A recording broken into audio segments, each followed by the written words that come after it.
Open the resume template. Start by opening the PDF file containing the resume template.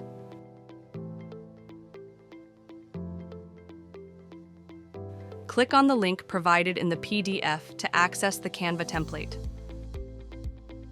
Once the link opens, click on the Use Template button.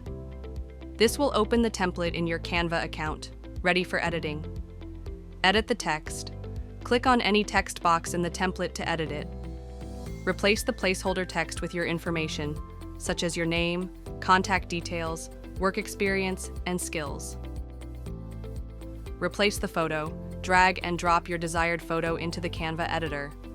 Hover the photo over the existing image on the template, and it will automatically replace it. Customize the graphics and colors.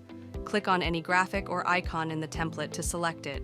Use the toolbar at the top to change its color, size, or position.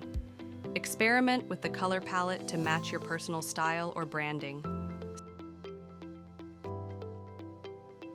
If you're having trouble selecting or editing a graphic, it might be locked. To unlock it, simply click on the lock icon and you'll be able to make changes. Save and download. Once you've made all your edits, click the Share or Download button in the top right corner. Choose your preferred format, e.g., PDF, for printing or sharing, and download the file.